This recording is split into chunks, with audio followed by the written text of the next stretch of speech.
अस्सलाम दोस्तों, inside bye Mauzam Fakhar में खुशामदीद। ना खेडेंगे ना खेडन देंगे। वफाकी वज़ीर दाखिला शेख रशीद अहमद साहब ने इमरान खान का एक खौफनाक मनसूबा बेनकाब कर दिया। बल्कि यूँ कहिए कि उस मनसूबे के लिए शेख रशीद अहमद साहब ने जो बुनियाद इमरान खान साहब रखना चाहते थे उसकी तरफ इशारा किया है, एक दफ़ा नहीं कई मरतबा। अब ताज़ा तरीन एक ऐलान के मुताबिक शेख रशीद अहमद साहब की तरफ से ये बात सामने आई है कि वो दिन जिस दिन तहरीक अदम एतमाद पर वोटिंग होगी, पार्लियामेंट के सामने तहरीक इंसाफ के लाखों कारकुनान, वोटर्स और सपोर्टर्स को जमा किया जाएगा ताकि वो तमाम अरकान जो पीटीआई से ताल्लुक़ रखते हैं और वो पार्लियामेंट बिल्डिंग के अंदर जाने की कोशिश करें, उनको बज़ोर ताकत रोका जाए। और आप इस बात से अंदाज़ा लगा सकते हैं कि अगर अरकान असम्बली को बज़ोर ताकत नेशनल असम्बली के अंदर अपना हक़ राय दही देने से रोका गया, चाहे वो अपोजिशन के हैं, चाहे वो इत्तेहादी जमातों के हैं, चाहे वो आज़ाद अरकान हैं या चाहे वो पीटीआई के मुनहरफ अरकान हैं, अगर उनको वोट देने के बुनियादी हक से रोका जाता है तो फिर मुल्क में क्या होगा? वही इंतशार और वही खलफशार जिसका इशारा खुद शेख रशीद अहमद साहब गुज़िश्ता 5-6 प्रेस कॉन्फ्रेंस के अंदर मुसलसल करते आ रहे हैं। ना सिर्फ मुसलसल इस बात की तरफ इशारा करते आ रहे हैं बल्कि ये बताते आ रहे हैं कि पाकिस्तान एक खौफनाक सियासी तसादुम की तरफ, एक सियासी हादसे की तरफ बढ़ रहा है जिसके नतीजे में झाड़ू फिर जाएगा। शेख रशीद अहमद साहब ने ये बात कही। और झाड़ू फिरने का जहाँ तक बात है तो उसका जो नतीजा है वो यकीनी तौर पर उसके ताने बाने, उसके डांडे जाके मिलते हैं एक गैर आइनी कदम की तरफ जिसको सिर्फ़ और सिर्फ मार्शल लॉ के नाम से ही याद रखा जाता है। और पाकिस्तान की तारीख गवाह है, जब किसी भी हुकूमत ने, जब किसी भी हुक्मरान ने, जब किसी भी ताले आज़मा ने इक़्तिदार से चिमटे रहने की ख्वाहिश को पूरा करने की कोशिश की है और अपने लिए नाम नहाद सपोर्ट या नाम नहाद इख्तियारात को इस्तेमाल करने की कोशिश की है, तो उसके नतीजे में हमेशा ही मार्शल लॉ ही लगाया गया है। या वो तमाम ताले आज़मा जो इस मुल्क पर बरसर इक़्तिदार रहे हैं वो कुर्सी की ख्वाहिश में लेजिटिमेट गवर्नमेंट्स का तख्ता उलटते रहे हैं। लेकिन इस मरतबा जो सूरत हाल है वो पहले मंजरनामे की अक्कासी करती है जहां पर एक शख्स इक़्तिदार में रहने के लिए हर एक हरबा इस्तेमाल करने के लिए तैयार है। उसको वाज़े इशारे मिल रहे हैं कि जनाब अब आपके पास सपोर्ट नहीं है। उसको इस बात के वाज़े इशारे मिल रहे हैं कि खुद उसकी जमात, उसकी अपनी जमात में से उसके ख़िलाफ़ ऑन रिकॉर्ड आवाज़ें उठ रही हैं। उसको इस बात के इशारे मिल रहे हैं कि उसकी इत्तेहादी जमातें अब उसका साथ छोड़ने के लिए तैयार बैठी हैं। लेकिन वो क्या हल सोच रहा है? वो ये हल सोच रहा है कि जनाब गैर आइनी तरीके से, गैर कानूनी तौर पर स्पीकर नेशनल असम्बली का आइनी गैर मुतनाज़े गैर जानिबदार ओहदे को अपने लिए इस्तेमाल करके स्पीकर के मनसब के ऊपर भी एक ऐसा दाग लगा दिया जाए जिसको किसी भी तौर पर मिटाया ना जा सके। कुछ स्पीकर है जो अमीरुद्दीन जैसे स्पीकर थे और कुछ स्पीकर होंगे जो असद कैसर जैसे स्पीकर थे। पाकिस्तान की तारीख के अंदर इस तरह के भी जो अरूज व ज़वाल की दास्तान भरी पड़ी है। लेकिन जो देखने वाली बात यह है कि क्या हम वाक़तन वो जमहूरियत चाहते हैं जहाँ पर लोगों को फ्री विल के ज़रिए राइट ऑफ एक्सप्रेशन मिले? अगर हम वाक़तन वो जमहूरियत चाहते हैं तो ये तर्ज़ अमल जिसका इजहार शेख रशीद अहमद साहब कर रहे हैं, वो खदशात जिसका इजहार ख़ुद वफाकी वज़ीर दाखिला कर रहे हैं, उनको हकीकत बनने से रोकने की ज़िम्मेदारी भी वज़ीर दाखिला पर ही आयद होती है। क्योंकि जब तक तहरीक अदम एतमाद कामयाब नहीं हो जाती, हर एक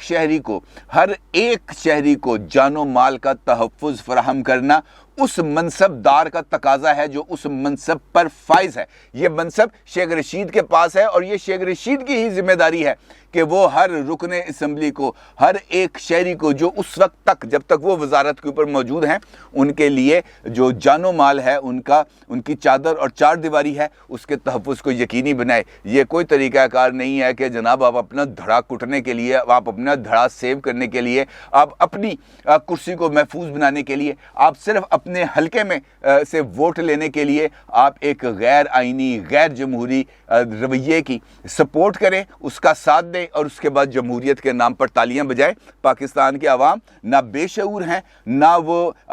इस कम फहम है कि वो इस सारी सोच और इसके पीछे छुपी हुई साजिश को समझ नहीं सकते। मिसाल देता हूं आपको और बड़ी क्लैरिटी के साथ, बहुत छोटी छोटी मिसालें हैं जिसके ज़रिए आपके सामने सारी सूरत हाल बड़ी क्लैरिटी के साथ वाज़ेह हो जाएगी। मिसाल देता हूँ, इस तरह मैंने आपसे कहा कि हुकूमत की एक इत्तेहादी जमात है,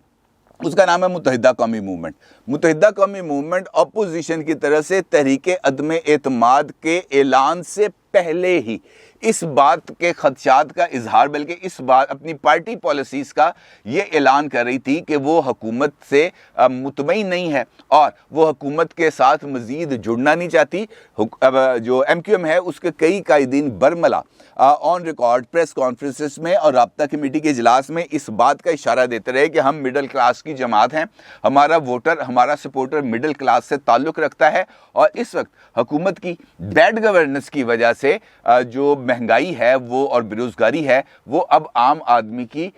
दस्तरस से बहुत आगे जा चुकी है और जो मिडिल क्लास है वो इस सारे क्राइसिस के अंदर पिस के रह गया। अब भी अगर हमने हुकूमत की सपोर्ट को जारी रखा तो इसका मतलब ये होगा कि हम अपने वोट और सपोर्ट बैंक के ऊपर खुद ही बम दे मारे, यानी उनको तबाह कर दें। लिहाजा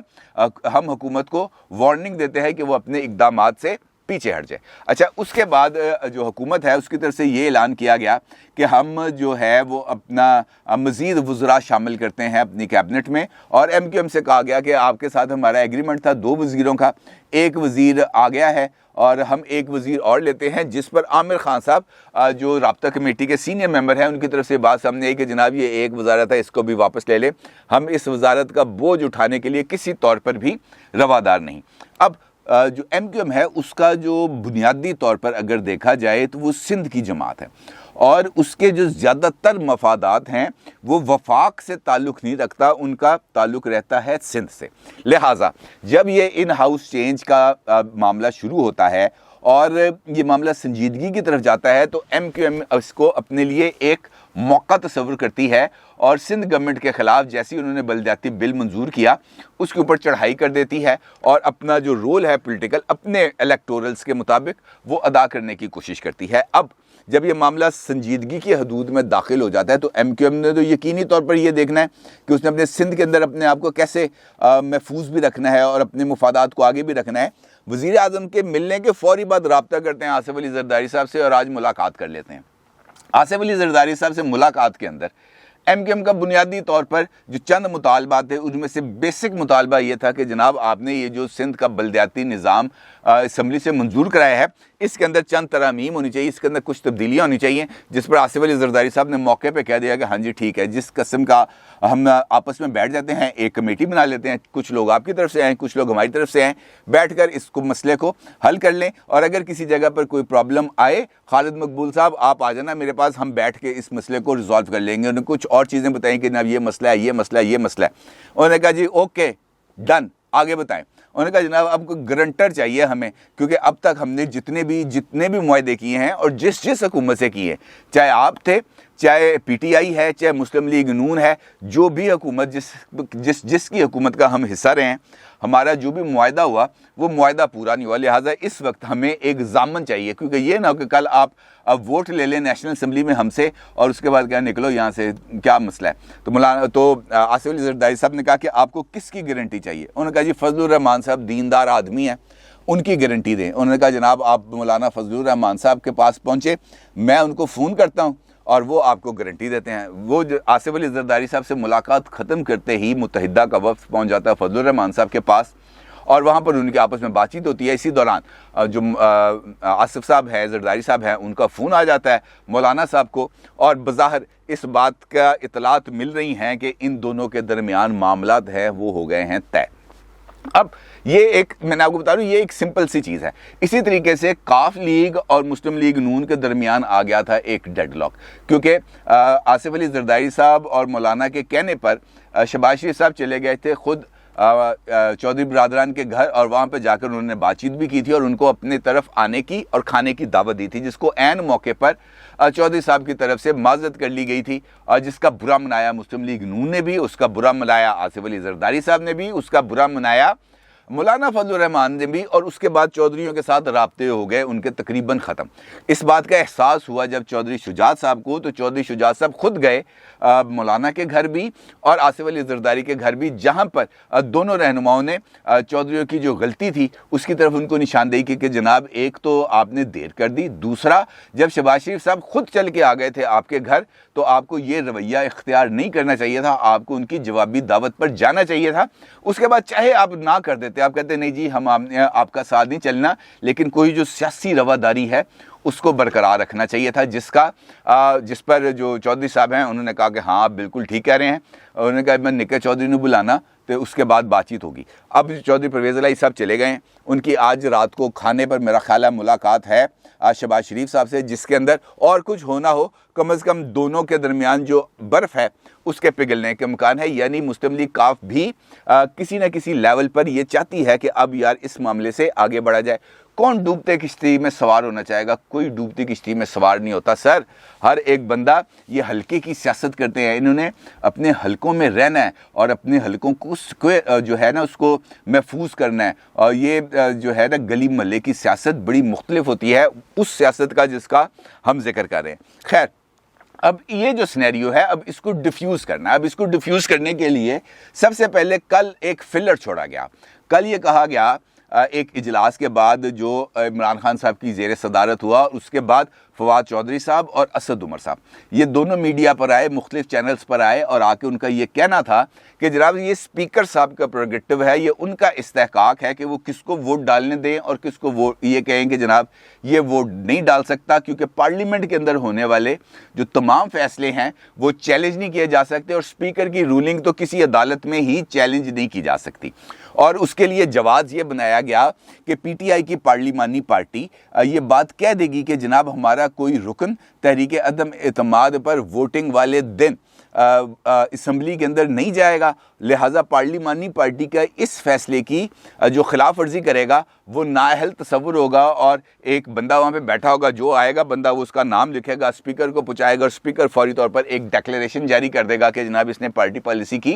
खिलाफ वर्जी की है, लिहाजा इसको नाअहल करार दिया जाता है। जब इसके ऊपर कानूनी तौर पर आइनी माहिरीन की तरफ से रद्द-ए-अमल आया, सुप्रीम कोर्ट ऑफ पाकिस्तान के कई फैसलों के हवाले आए कि जनाब इस फैसले के अंदर सुप्रीम कोर्ट ने यह कहा था, इस फैसले में सुप्रीम कोर्ट ने यह कहा था, इस फैसले में सुप्रीम कोर्ट ने यह कहा था, तो उसके बाद इस बात का एहसास हुआ कि नहीं यार हम गलत कर रहे हैं। फिर अटर्नी जनरल को बुलाया, फिर अटर्नी जनरल को बुलाकर मुख्तलिफ राय ली गई, फिर दीगर कवानीन जो माहिरीन कवानीन हैं उनको बुलाकर बातचीत की गई, उनसे राय ली गई। हर तरह से ये कहा गया कि नहीं यार ये पॉसिबल नहीं होगा, इससे एक कड़मस मच जाएगा और उस कड़मस से बाहर निकलना मुश्किल हो जाएगा। तो उसका जो हल सोचा गया वो ये सोचा गया कि मैं ना खेडांगा ना खेडन देंगा, मैं नहीं तो कुछ भी नहीं, ना मैं ना मेरी हुकूमत ना ये सिस्टम, सब जाए भाड़ में। हम पोलिंग वाले दिन, हम वोटिंग वाले दिन, हम काउंटिंग वाले दिन, नो कॉन्फिडेंस वाले दिन हम पिंडी से, इस्लामाबाद से, अटक से, मरी से, इधर उधर से, जहाँ से भी चाहे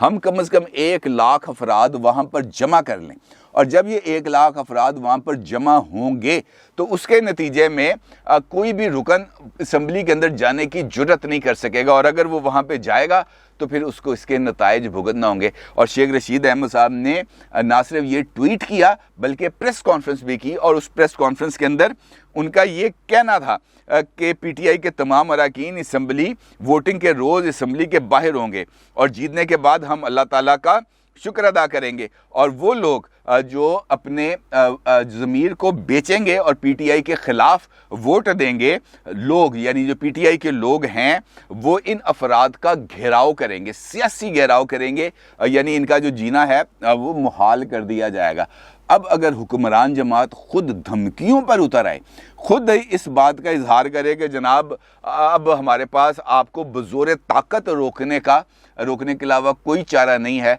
तो आप इससे अंदाज़ा लगा सकते हैं कि शिकस्त उनके लिए कितनी उनके लिए विजिबल है। उन इस बात का अंदाज़ा है कि हमारे लिए इस मरहले पर शिकस्त ही है। वजह क्या है? सिंपल सी वजह, फ़ोन नहीं आ रहे। अब